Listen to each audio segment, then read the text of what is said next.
अब यहाँ आपको दो लॉ समझाते हैं। पहला जो है वो है, यहाँ हम समझते हैं किरचॉफ्स लॉ। क्या है? हाँ, किरचॉफ्स लॉ। किरचॉफ्स लॉ क्या कहता है? किरचॉफ्स लॉ का दो लॉ है। पहला जो लॉ है वो है जंक्शन लॉ।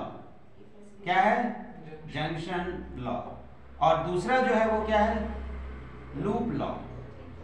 क्या है? Loop law. जंक्शन लॉ कहता है कि एट अ जंक्शन, मान लिया ये हमारे पास ऐसे ऐसे ऐसे है, ये करंट जो है इनकमिंग है और ये करंट क्या है? आउटगोइंग करंट है, बाहर जा रहा है। यहाँ से करंट I1 है, इसको ले लिए I2 ले लिए, इसको ले लिए I3, इसको ले लिए I4, I5, I6। समझे कि नहीं? ये करंट है कि इलेक्ट्रिक फील्ड? करंट, ये करंट है, किसी पॉइंट से करंट पास कर रहा है। तो ये इस पॉइंट को कहते हैं जंक्शन। इसको क्या कहते हैं? जंक्शन। जंक्शन का मतलब वो पॉइंट है जहां से ब्रांचिंग शुरू होता है। ये ब्रांचिंग शुरू हो गया, ये जंक्शन कहलाता है। पॉइंट क्या कहलाएगा? जंक्शन। यह जंक्शन पे ये इनकमिंग करंट है, इस करंट को क्या कहेंगे? Incoming current. और ये कौन सा करंट है? ये आउटगोइंग है। ये भी क्या है? आउटगोइंग। आउटगोइंग आउटगोइंग, ये इनकमिंग करंट है। समझ में? तो incoming current is equal to क्या होता है? Outgoing current. Sum of incoming current जो होगा वो आउटगोइंग करंट के इक्वल होता है। यानी कहने का मतलब कि जंक्शन पे करंट जमा नहीं होगा। There is no any accumulation of current at the junction. Junction पे जितना करंट आया उतना करंट पास हो गया।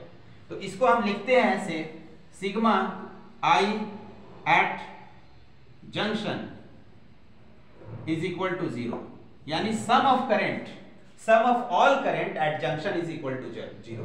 यानी क्या लिखेंगे? इसी को लिख सकते हैं sum of incoming current, incoming current is equal to sum of outgoing current. ये सम ऑफ क्या हो गया? आउटगोइंग करंट के इक्वल हो गया।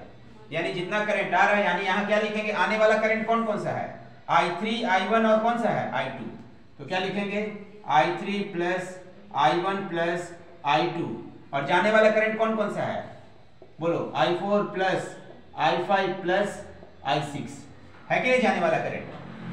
तो ये दोनों इक्वल होगा। इसी को हम ऐसे लिख सकते हैं, I3 plus I1 plus I2, और इसको इधर लाएंगे तो क्या लिखेंगे? माइनस में, minus I5 minus I6 is equal to क्या लिखेंगे?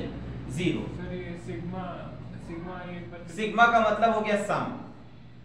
सिग्मा का मतलब समझो सम है, बस है समझ में? सिग्मा का मतलब सम है, सम ऑफ करंट, ये सिंबल है, बस समझा गया? लूप लॉ कहता है कि इन अ क्लोज सर्किट, मान लिया ये एक सर्किट है जिसमें हमारा ये क्या है? बैटरी लगा हुआ है, इसमें रेसिस्टर लगा हुआ है, इसमें कैपेसिटर लगा हुआ है और सब कुछ है इसमें। तो ये बोल रहा है कि अगर ये क्लोज सर्किट है तो क्या बोल रहा है? इन अ क्लोज्ड सर्किट, अगर सर्किट क्लोज है, in a close circuit, sum of EMF, EMF का मतलब हो गया इलेक्ट्रोमोटिव फोर्स। ईएमएफ का क्या मतलब समझे? Electromotive force. ये भी एक तरह का पोटेंशियल ही है।